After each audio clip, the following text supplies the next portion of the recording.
네, 우리 옆 사람과 같이 인사하겠습니다. 믿음으로 도전합시다. 이렇게 인사하겠습니다. 믿음으로 도전합시다. 예. 우리 새로운 우리 중국 학생들 보면서 이렇게 인사했으면 좋겠어요. 어색하죠? 그렇죠? 예? 안 어색한가요? 예. 그래요. 예. 좀 친숙해지기 바랍니다. 예. 오늘은 이제 다윗의 죄와 믿음이라고 하는 제목으로 말씀을 나누려고 합니다. 오늘은 이제 다윗이 밧세바를 범한 사건에 대해 생각해 보려고 하는데요. 뭐 밧세바의 사건은 인생의 그 다윗의 인생에 있어서 전환점과 같은 사건입니다. 이 밧세바 사건이 일어나기 전에 다윗의 인생은 정말 하나님의 축복을 누리면서 승승장구했던 삶이었습니다. 그러니까 이름 없는 목동에서 이스라엘의 왕이 됐고요. 물론 사울에게 쫓겼지만 항상 그 다윗은 안전했고요. 전쟁에서 항상 이겼습니다. 그래서 다윗은 언제나 다 뭔가 어려움이 있는 것 같지만 부족함이 없었고요. 그리고 항상 위험한 것 같지만 항상 안전했다라는 거죠. 근데 이제 밧세바의 사건 이후에는 다윗의 인생은 완전히 고난뿐만 아니라 치욕적인 삶의 계속이었습니다. 자녀들 사이에서 성폭행이 일어나고요. 그로 인해서 서로 죽이게 되고요. 또 아들인 압살롬은 아버지를 반역하고요. 그 이스라엘을 통일한 왕이 아들한테 쫓겨나가서 도망가는 신세가 돼버리고요. 다윗의 인생에서 이런 일이 일어날 거라고 하는 상상이 되지 않는 일들이 이 다윗의 인생에서 일어난다는 거죠. 그래서 다윗의 인생을 보게 되면 밧세바 사건 이전에는 되게 이렇게 올라가는 인생이었다가 이 밧세바 사건 이후에는 완전히 추락하는 인생으로 바뀌어 버렸다는 거죠. 근데 이 밧세바의 사건은요, 다윗의 인생을 바꿀 정도까지가 되게 대단한 일이었을까라고 하는 생각을 해보면 우린 좀 의문이 좀 듭니다. 왜냐하면 이 밧세바 사건은 우리가 보기에는 매우 단순한 사건입니다. 우리가 뭐 요새 신문에서 자주 접하는 그런 사건, 그럼 뭐 그냥 간음죄, 뭐 바람핀 거, 뭐 이런 거로 표현할 수 있다라는 거죠. 다윗이 왕궁에 올라가서 산책을 하다가 저 옆집에 한 여인이 목욕하는 걸 봤습니다. 근데 그게 너무 예뻐 보이고 아름답게 보여서 그 여인을 왕궁으로 초대했다는 거죠. 뭐 그러다가 동침을 하게 됐다는 거예요. 이게 동침했는데 그 여인이 임신을 하게 되었다는 거예요. 그래서 알고 보니까 우리아라고 한 사람의 아내였으니까 그래서 이걸 속이려고 우리아를 불러다가 집에 가라고 합니다. 그래서 음식까지 쌓아주고 너의 아내하고 즐거운 시간을 가져라 이렇게 얘기합니다. 근데 우리아가 집에 가지 않고 내 전우들이 저 전장터에 있는데 나 혼자 이렇게 편안하게 즐거울 수 없습니다. 그리고 들어가지 않는다는 거죠. 그랬더니 다윗이 자기의 장군 요압에게 시켜서 우리아를 전쟁의 가장 전면에 내서게 합니다. 그리고 우리아를 전사케 하게 된다는 거죠. 뭐 그리고 나서 이제 다윗이 밧세바를 자기의 아내로 삼게 되고요. 그리고 아기를 출산하게 됩니다. 뭐 이 사건은 되게 이렇게 성경에 보면 다윗 같은 사람을 생각해 보면 다윗이 어떻게 저런 짓을 할 수 있지라고 하는 충격을 갖고 있지만 사실 그 제목을 보게 되면 그냥 우리 뉴스에서 자주 보는 얘기 아닙니까? 여기저기 요새도 뭐 되게 혼내자 이런 얘기 되게 많잖아요. 그렇죠? 근데 이 간단한 사건이 다윗의 인생을 바꿔버렸다는 거죠. 그래서 이 사건을 조금 삐딱하게 보면요, 이렇게까지 하실 필요가 있을까 하나님이? 과연 밧세바의 사건이 다윗의 인생을 추락하는 인생으로 바꿔야 될 이유가 있을까? 그 정도로 중요한 사건인가? 라고 하는 생각을 할 때는 우린 조금 의문이 든다라는 거죠. 다윗이 누군지, 즉 하나님에게 충성하고 하나님에게 온전한 그 다윗이 이런 일을 했다라면 조금 우리가 화도 나긴 하겠지만요. 다윗 자체가 아니라 그 죄라고 하는 것을 보게 되면 이렇게 심각한 것일까? 한 사람 인생을 그렇게까지 추락하게 만들 수 있는 일일까? 당시 보면요.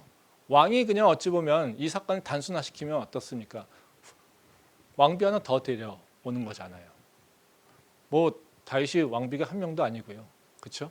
그 당시에 왕에게 일부일처제가 요구됐던 것도 아니고요, 그렇죠? 어찌 보면 다윗의 입장에서는 어때요? 그냥 왕비 하나를 더 데려오는 것, 이렇게 생각할 수 있다라는 거죠. 근데 하나님 이것을 죄라고 얘기하시고 다윗의 인생을 완전히 꼬꾸라지게 하시게 한다라는 거죠. 그래서 우리는 때로는 이거를 다윗이 나쁜 놈이야, 다윗 그것 때문에 실패했지, 여인 때문에 실패했어, 이렇게 생각을 하기도 하지만 또 다른 한편에서는 하나님이 좀 너무 가혹한 거 아닌가? 왕비 하나 더 취하는데 뭐 그걸 그렇게, 이런 생각도 들기도 한다라는 겁니다. 그래서 이거는 조금 이 사건은 어찌 보면 우리가 좀 이렇게 바른 관점, 아니면 좀 우리가 생애상적 관점이 아니라 다른 관점에서 좀 볼 필요가 있어요. 좀 죄라고 하는 게 뭘까라고 하는 것. 우리가 생각하는 죄의 모습과 하나님 생각하는 죄의 모습은 다른 거 아닐까? 또 죄에 대해서 우리가 인식하는 게 우리의 인식과 하나님 생각하는 인식은 좀 다른 게 아닐까? 이걸 좀 생각해 볼 필요가 있다는 거죠. 왜? 중요성이 틀리잖아요. 우리는 대단하게 중요하게 여기지 않는데 하나님은 대단히 중요하게 여기고 있는 거잖아요. 아마 다윗이 간음죄 때문에, 이 간통하는 것 때문에 이겼다면 지금은 어때요? 많은 사람들 다 인생 망치게 되는 거 아닙니까? 근데 지금은 어때요? 간음죄, 간통죄 이런 거 뭐 부끄러워하지도 않잖아요. 근데 그거는 그것만의 문제가 아니라는 거죠. 지금 다윗도 그 문제가 아니라는 거죠. 그렇다면 하나님께서는 그 죄에 대해서 인식하는 것과 우리가 죄를 인식하는 것은 서로 좀 다른 부분이 있다는 겁니다. 그래서 오늘 제가 나누려고 하는 말씀은 다른 것이 아니라 그 죄와 믿음의 관점에서 이 사건 좀 바라보려고 합니다. 그래서 구체적으로 죄가 무엇인가라고 하는 것을 좀 생각해 보고요. 그리고 죄에 대해서 사람들은 어떻게 반응하는가, 그리고 하나님은 그 우리가 죄를 지었을 때 무엇을 기대하고 있는가라고 하는 그 세 가지 주제를 가지고 좀 생각을 좀 해보도록 하겠습니다. 먼저 죄가 무엇인가라고 하는 것을 생각해 보면요, 죄는 우리가 이해할 때 뭘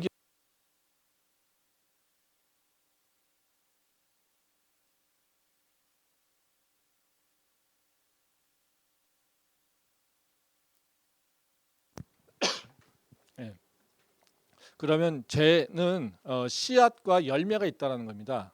그리고 죄의 씨앗은 우리에겐 잘 인식되지 않는데요, 죄의 열매만 우리에게 인식된다라는 거죠. 그래서 우리는 죄라고 하면 어떻게 판단하냐면요, 죄의 열매만 보고 판단한다는 거예요. 그러니까 죄라고 하는 것이 씨앗이 있고 그리고 열매가 있는데 우리는 죄의 열매밖에 보지 못한다는 겁니다. 말씀 한번 보도록 하겠습니다. 사무엘하 12장 9절 말씀입니다. 그러한데 어찌하여 내가 여호와의 말씀을 없이 여기고 나 보기에 악을 행하였느냐? 내가 칼로 햇사람 우리아를 치되 암몬 자손의 칼로 죽이고 그의 아내를 빼앗아 내 아내로 삼았도다. 이 말씀은 이제 나단 선지자가 다윗에게 와서 하나님의 말씀을 선포하는 겁니다. 이 나단 선지자는 다윗이 하나님의 말씀을 업신여겼다고 얘기합니다. 그러니까 말씀을 업신여겼다라고 하는 것은 다른 것이 아니라 하나님을 무시했다, 뭐 이런 뜻이라는 거죠. 근데 한번 생각해 보십시오. 오늘 이 밧세바의 사건에서 다윗의 제목은 뭡니까? 간통, 간음, 성적 타락 이런 것들이라는 거죠. 근데 지금 다윗이 이게 하나님의 선지자 나단이 와서 하고 있는 얘기는 뭐냐면요, 간음, 간통 이런 얘기가 아니라 하나님의 말씀을 업신여겼어, 이렇게 얘기하고 있다는 거예요. 그러니까 이 사건에서 일어난 거는요, 밧세바를 취한 거예요. 근데 하나님은요, 밧세바를 취한 것에 대해서 먼저 문제 제기하지 않아요. 뭐부터 문제 제기하십니까? 네가 나를 업신여겼어, 이렇게 얘기했다는 거죠. 그리고 업신여겼으니까 너가 지금 우리아를 죽이기까지 하면서 밧세바를 취했지, 이렇게 얘기하고 있다는 거예요. 그러니까 하나님이 보시는 죄라고 하는 것을 볼 때 뭘 보십니까? 하나님을 업신여긴 것과 그의 결과, 밧세바를 취한 것, 이것을 구분해서 설명하고 계시다라는 거죠. 그러니까 하나님은요, 죄가 일어날 때 너가 그냥 맨 처음부터 그 행위죄만 얘기를 하고 있는 것이 아니라 뭘 보냐면요, 네가 왜 그 죄를 졌는지 그 씨앗을 본다는 거예요. 그리고 그 씨앗을 먼저 하나님은 경책하시고 그 다음에 뭐요? 행위에 대해서 얘기를 하신다라는 거예요. 근데 우리는 다윗의 사건을 보면서 우리가 다윗이 하나님을 업신여겼다고 얘기합니까? 그렇지 않죠. 아, 이게 나쁜 놈이네. 도덕적으로 이게 다른 사람 아내를 뺏었네. 우리는 이거밖에 생각하지 않는다라는 거예요. 즉 행위, 다시 말하면 열매밖에 생각하지 않는다라는 거죠. 그러면 한번 생각해 보시죠. 다윗이 스스로 하나님을 업신여겼다고 생각했을까요? 나는 지금 하나님보다 위지. 하나님이 어딨어.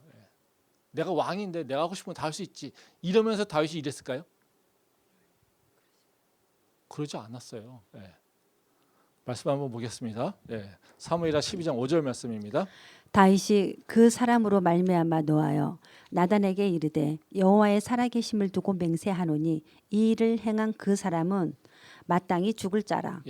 나단 선지자가 와가지고 이렇게 비유를 얘기합니다.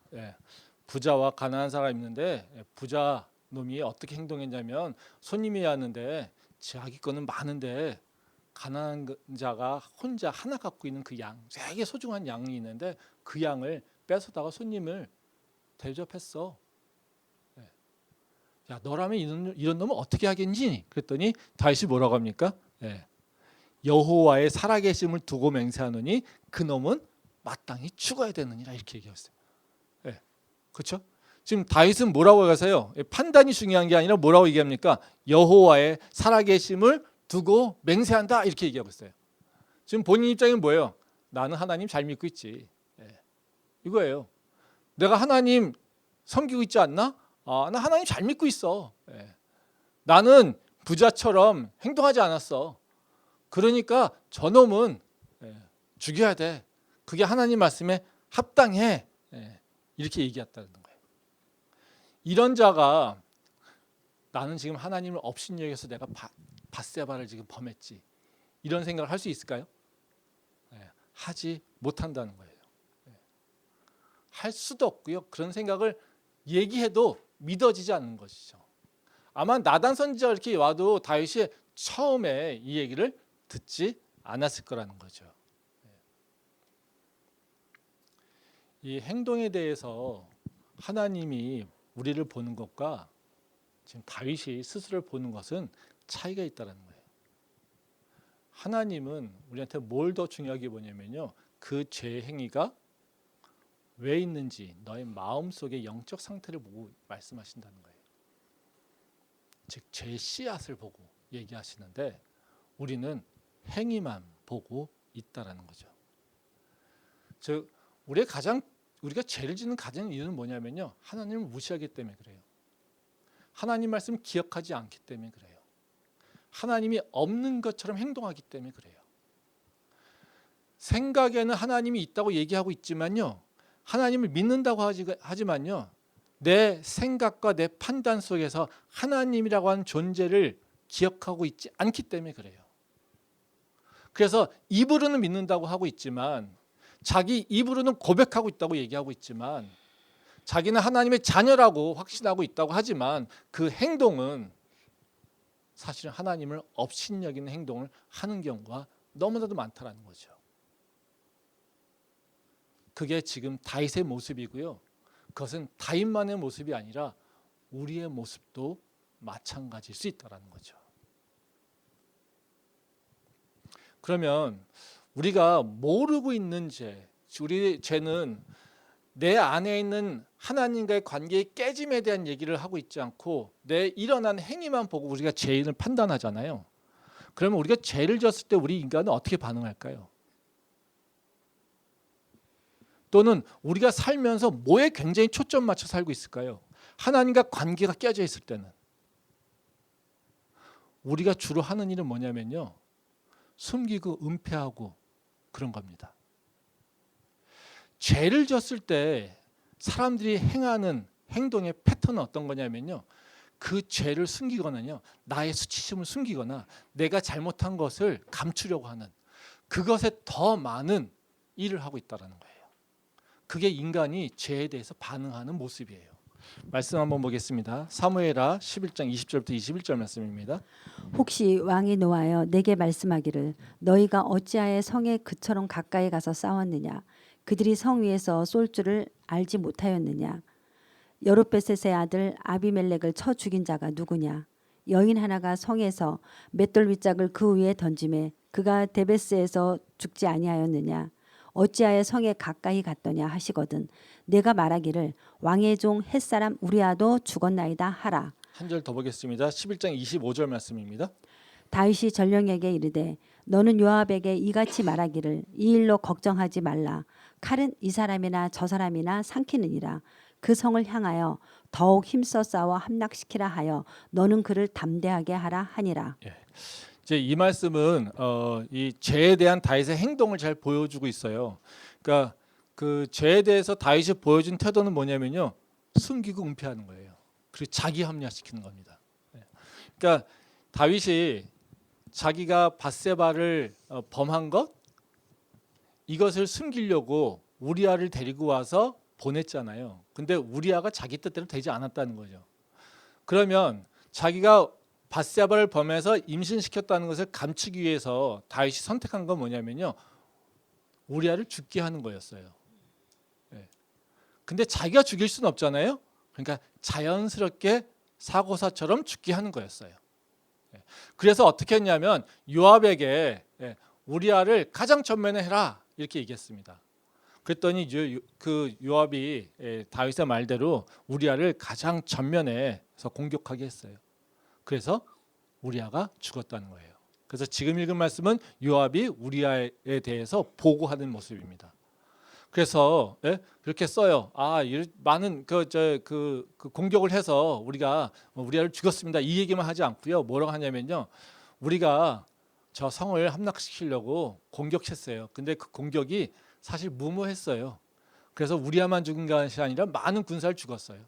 그리고 그 전장터에 일어난 일을 보고하는 겁니다. 그랬더니 혹시나 왕이 야 우리아만 죽인 게 아니라 많은 사람을 이렇게 죽였냐 이렇게 얘기하거나 하면 그 요압이 우리아도 죽었습니다 이 얘기만 해라. 그러면 왕이 아무 말도 하지 않을 테니까 이렇게 얘기한다는 거예요. 그랬더니 그 얘기를 이제 전령이 와가지고 얘기합니다. 그랬더니 다윗이 한 얘기가 뭐냐면요, 그런 얘기입니다. 이 일로 걱정하지 마라. 칼은 이 사람이나 저 사람이나 삼키느니라.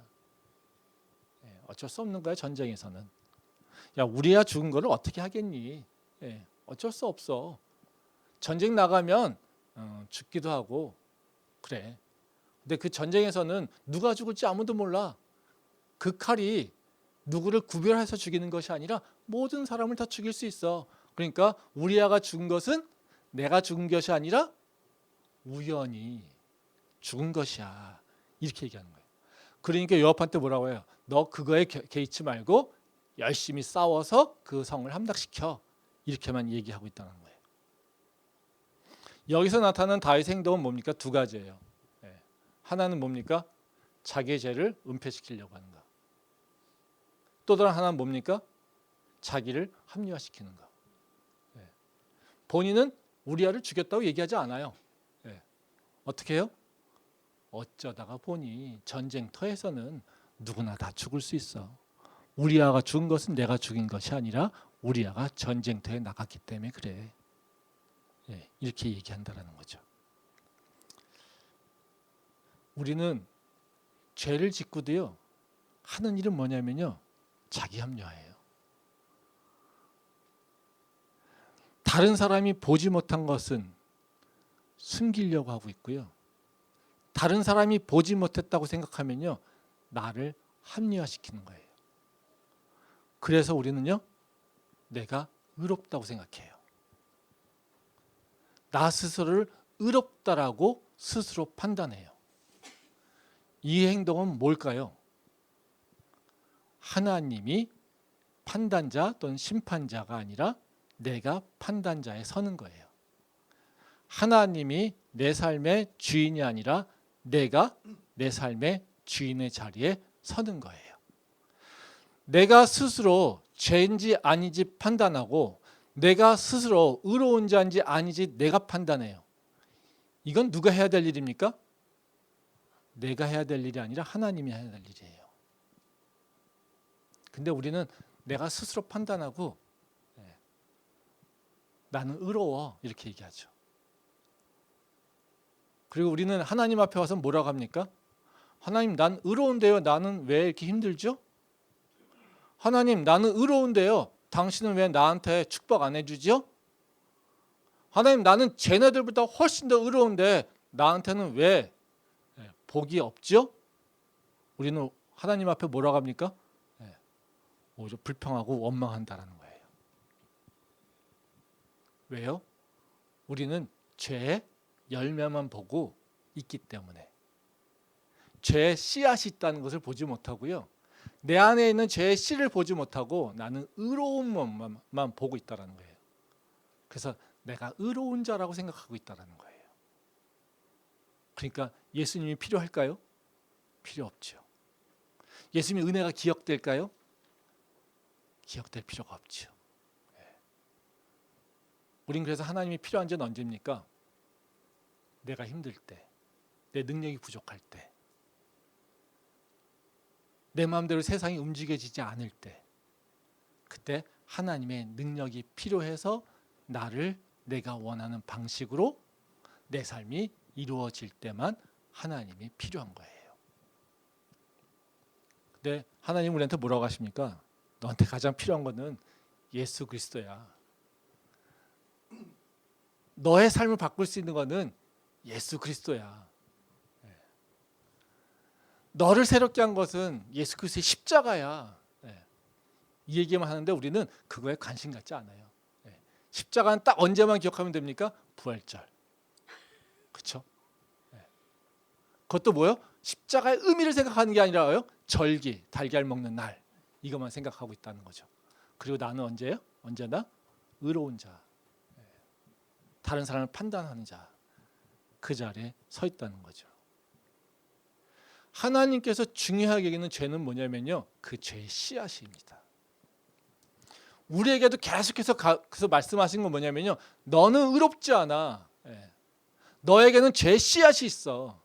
너가 의로울 수 있는 거는 나와 함께 있을 때만이야. 네가 예수 그리스도의 십자가의 은혜를 고백하고 있을 때만이야. 이 얘기를 계속해서 기억하게 하시고 가르쳐주고 있다는 거예요. 하나님이 지금 다윗에게도 너의 죄는 뭐냐면 나를 업신여겼어 라고 얘기하시는 건 이유가 뭡니까? 너가 나를 기억하지 않았잖아. 네가 왕이라고 네가 모든 걸 판단했잖아. 네가 왕이라고 너는 모든 사람을 판단하는 자리에만 섰었잖아. 너는 입으로는 살아계신 여호와 이름을 얘기하고 있지만 사실은 너 마음대로 판단했잖아. 그렇기 때문에 하나님께서는 지금 다윗에게 문제를 삼는 건요, 바로 하나님을 업신여겼다고 얘기하는 겁니다. 다윗의 인생이 이렇게 꼬꾸라지게 된 이유는요, 그 전과 후가 다윗의 인생의 능력이 바뀐 것이 아니라요, 다윗의 믿음의 색깔이 바뀐 거죠. 믿음의 모습이 바뀌었기 때문에 그런 것입니다. 이 하나님만 바라보면서 올라왔었던 그 밧세바 사건 이전에는 하나님만 바라보면서 하나님만 기억하면서, 그래서 다윗이 어떻게 합니까? 사울을 죽일 권한이 있는데도 불구하고, 그 능력이 있고 그 환경이 있는데도 불구하고 하나님이 두려워서 사울을 죽이지 않지 않습니까?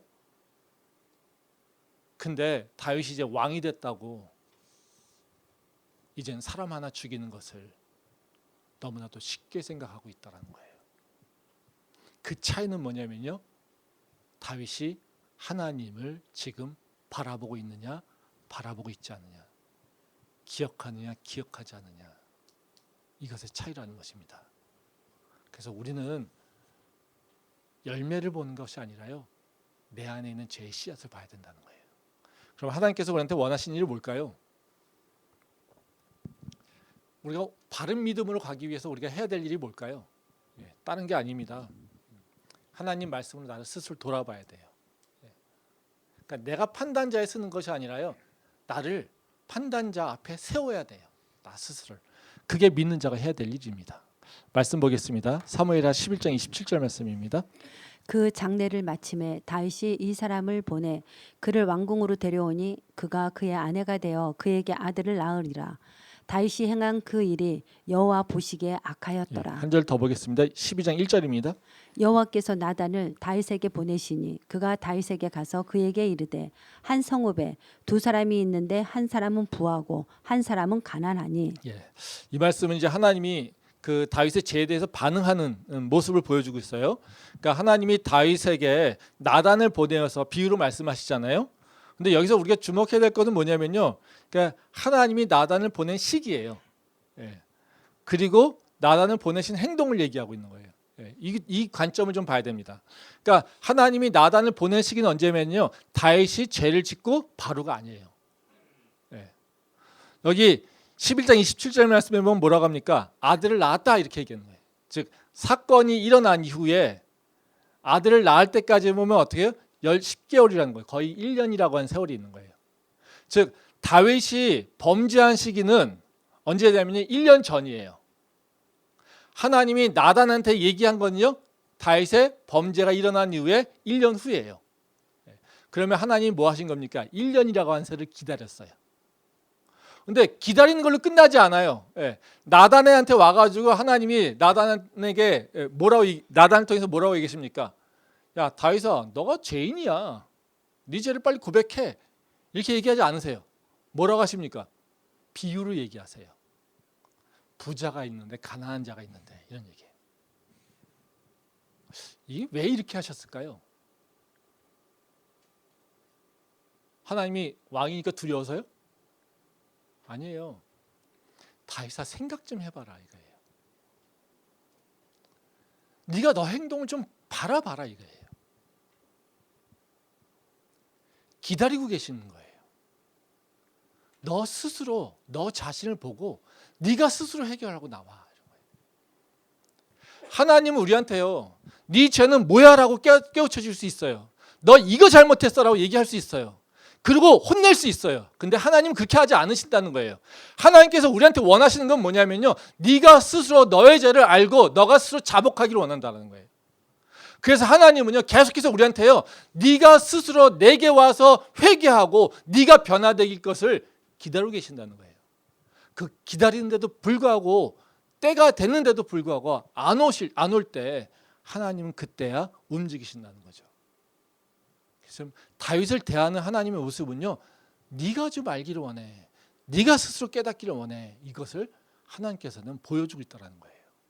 말씀 보겠습니다. 베드로후서 3장 8절부터 10절 말씀입니다. 사랑하는 자들아, 주께는 하루가 천년 같고 천년이 하루 같다는 이 한 가지를 잊지 말라. 주의 약속은 어떤 이들이 더디다고 생각하는 것 같이 더딘 것이 아니라 오직 주께서는 너희를 대하여 오래 참으사 아무도 멸망하지 아니하고 다 회개하기에 이르기를 원하시느니라. 그러나 주의 날이 도둑같이 오리니 그 날에는 하늘이 큰 소리로 떠나가고 물질이 뜨거운 불에 풀어지고 땅과 그 중에 있는 모든 일이 드러나리로다. 이 말씀은 이제 하나님의 심판의 시간에 대해서 설명하고 있는 겁니다.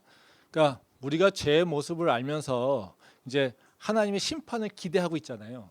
그러면 하나님의 심판을 기대할 때, 기다리고 있을 때 우리는 두 가지 태도를 가지고 있어요. 하나는요, 그 심판이 빨리 오지 않는다라고 하는 불평이 있고요. 또 다른 하나는요, 도적같이 왜 이렇게 빨리 왔어, 이런 거죠. 그렇죠? 네. 그러면 이거는 뭘까요? 내가 어떤 상태에 있냐에 따라서 다르게 느껴지는 거예요. 네. 어떤 상태일까요? 내가 의인이야 라고 생각하고 있으면 하나님의 심판은 빨리 올까요? 더디 올까요? 더디 오는 거죠. 네. 다른 놈의 죄를 보고 있어요. 네. 근데 다른 놈의 죄를 보고 있으면 어때요? 하나님 빨리 저놈을 어떻게 처형을 해야 돼요. 근데 안 해, 하나님이. 그렇죠? 네. 더디 있다는 거예요. 왜 하나님 오시지 않지? 왜 하나님 판단하지 않으시지? 하나님의 저자를 심판하지 않으시지? 네. 이러고 있다라는 거예요. 근데 내가 죄인의 모습이 있으면 어떨까요? 하나님의 심판은 생각하지도 않아요. 하나님이 벌을 줄 거라고 기대도 안 해요. 근데 어느 날요? 갑자기 와서 판단하신다는 거예요. 왜? 내가 죄인인 거 모르는 거 어떻게 살겠어요? 자기가 의로운 거 모양 살 거 아니겠어요? 그렇죠? 네. 생각해 보세요. 다윗을 하나님이 1년이라고 하는 세월을 기다렸어요. 1년 동안 다윗 회개했을까요? 하나님이 내가 죄를 졌는데 하나님 이거 심판하시는데 기다리고 있는 걸까? 언제 오실 거지? 이런 생각을 가졌을까요? 안 가졌을 거예요. 예. 하나님은 모든 사람에게요 사실 천천히 오세요. 심판하실 땐. 왜요? 우리가 회개하기를 기다리는 거예요. 돌아올 기회를 계속 주고 있는 거예요. 근데 우리는 그렇지 않는다라는 거죠. 다른 사람의 죄만 보면요 빨리 안 오지 그러고 있고요. 내가 죄인이라고 생각하면 나는 이미 영적인 것이 깨져버려서 하나님의 심판에 대해서 기대도 하지 않고 두려워하지도 않는 모습으로 살고 있기 때문에 하나님의 심판이 언제 올지도 우리는 생각하지도 않는다라는 거예요. 그게 우리의 모습입니다. 근데 하나님은요 끊임없이 기다리세요. 그냥 기다리기만 하실까요? 그렇지 않습니다. 하나님은요 되게 기다린다고 하면 수동적인 것 같잖아요. 그렇죠? 아니에요. 하나님 굉장히 능동적이세요. 근데 하나님이 능동적으로 행동하시면서요 우리한테는요 우리도 똑같이 능동적으로 대하기를 원하시는 거예요. 말씀 보겠습니다. 요한복음 14장 26절 말씀입니다. 보혜사 곧 아버지께서 내 이름으로 보내실 성령 그가 너희에게 모든 것을 가르치고 내가 너희에게 말한 모든 것을 생각나게 하리라. 하나님이 기다릴 때 그냥 기다리시는 것이 아니라요. 하나님은요 계속 우리한테 메시지를 주세요. 어떻게 해요? 성령님을 보내주셔서 우리한테 그걸 깨닫게 하신다라고 했어요. 모든 것을 가르쳐 주시고요. 모든 것을 말한 것을 기억하게 하시고 우리가 예전에 말씀드렸던 걸 다시 기억나게 하셔서 그게 죄였구나. 그게 잘못된 거였구나. 내가 회개해야 되는구나 라고 하는 것을 내가 기억나게 하신다라는 거예요. 근데 하나님께서는요 이렇게 능동적으로 하시는데 결국에는 우리한테 기대하는 건 뭐냐면요 우리가 수동적으로 끌려와서 하나님 알았어요 내가 죄인이라고 할게요 이런 모습이 아니라는 거예요. 뭡니까? 하나님 깨닫게 해주시고요 그리고 나서 내가 스스로 일어나서 내 발로 하나님 앞에 나오기를 원하신다는 거예요. 왜? 그게 바로 회개이기 때문에 그래요. 우리 삶에서 하나님과 새로운 관계로 나간다라고 하는 것을 어떻게 알 수 있을까요? 다른 것이 아니라 돌이킴이 있어야 돼요. 돌이킴이 있어야 됩니다. 내 인생이요 매일같이 똑같은 모습으로 걸어가고 있어요. 같은 방향으로 걸어가고 있어요. 그러면요 내 인생은 편안한 것 같지만요 내 인생은 하나님과 관계 속에서 성장은 일어나고 있지 않는 거예요. 우리한테 뭐가 일어나야 되냐면요 우리가 성장하고 있다라면요 가는 길에서 요동치는 것이 일어나야 돼요. 제가 요새 캐톨릭에서 27년도에 되게 큰 행사를 해요. 그래서 거기 제가 뭔가 연구를 이렇게 자문을 하고 있는데 근데 사회적 효과를 파악하려고 노력을 해요. 그래서 이제 경제적 효과, 사회적 효과를 파악하는데 이 사회적으로 어떤 임팩트가 있는 걸 제가 이제 고민을 조금 하고 있는데 영성이 변화되는 것에 대해서 어떻게 측정할 수 있을까 이런 것을 제가 고민해요. 하나님한테 왜 저한테 이런 일 시켰는지 이제 요새 고민하고 있습니다. 근데 사람들은 통계적으로 보면요, 영성의 변화라고 하는 것을 어떻게 측정할 수 있을까 못할 것 같아요. 근데요, 영성의 변화가 일어나는 건요, 우리가 측정할 수 있어요. 우리 스스로. 왜냐하면 영성의 변화가 일어나면 회개라는 것이 반드시 뒷받침하거든요. 회개 없이는 절대로 내 삶의 변화는 일어나지 않습니다. 근데 그 회개라고 하는 건 뭐냐면요, 피버팅이에요. 돌이키는 거예요. 그래서 새로운 것이 나타나요. 즉 두 가지입니다. 방향성이 바뀌고요. 또 다른 하나는요. 새로운 일이 일어나요. 그러니까 방향성이 바뀐다는 건요. 그냥 가다가요. 이제 다른 길로 보는 거예요. 즉 내가 막 돈만 보고 쫓아다녀요. 그러다가 와 사랑이란 게 있네? 이걸 보게 되는 거예요. 그럼 어떻게 해요? 중간 내가 가는 방향성이 바뀌죠. 그리고 뭐가 떠오릅니까? 사랑이라고 하는 단어가 나한테 들어와 있어요. 이게 변화예요. 이게 새로움이에요. 그럼 내가 이걸 생각해서 알 수 있을까요? 그렇지 않아요. 어떻게 알 수 있습니까? 가고 있는데 갑자기 머리 탁 맞았어요. 뭐가요? 성령께서 오셔가지고요. 네 마음에 사랑이 없네 라고 알려주시는 거예요. 그러면 어느 순간 내가 말씀 보면서 아 하나님은 사랑이시라고 하는 걸 깨달으면서 내 마음에 사랑이 있을까? 다시 한번 나를 돌아보는 거예요. 그러면 그 사랑이라고 하는 것이 없었네 라고 해서 아 나는 어떻게 하면 사랑할 수 있을까? 라고 하는 마음이 생기는 거예요. 그게 하나님께서 우리에게 역사하시는 방법이에요. 근데 우리는 그걸 어떻게 생각해요? 다 내가 잘난 거죠. 하나님이 없으니까. 그리고 어쩌다가 내가 명상하니까 떠오르는 거죠. 아니에요. 우린요 그런 것을 생각할 수 있는 존재가 아니에요. 내 마음이 죄로 가득한데 하나님 말씀을 업신여기는데 어떻게 하나님이 얘기하신 사랑을 기억할 수 있겠어요? 어떻게 자비를 기억할 수 있겠어요? 절제, 온유함, 참아냄, 인내 기억할 수 있을까요? 떠오를 수 있을까요? 없어요. 우리는요. 우리 스스로 죄가 가득할 때 내 마음에 교만함이 가득할 때 내가 하나님을 잃어버린 상태에서 내가 선한 것을 생각할 수 있겠습니까? 없어요. 그게 우리의 모습이에요. 그러니까 우리는 드러나지만 않은 죄라면요. 계속해서 뭐 하려고 있습니까? 계속해서 숨겨서 다른 사람한테 눈에 띄지 않아서 나는 의로운 양, 의로운 척 하면 사는 게 우리 삶의 목표라는 거예요. 근데 하나님은요. 그렇게 놔두지 않으세요. 뭐요? 우리의 죄를 깨우치게 하세요. 그래서 우리가 아파하게 하세요. 그리고 그 아픈 거를 해결하기 위해서 예수님이 필요합니다라고 고백하게 하세요. 그리고 예수님 앞에 나와서 주님, 내가 당신의 은혜가 아니면 살 수가 없습니다. 라고 하는 것. 이것을 우리가 고백하게 하신다라는 거예요.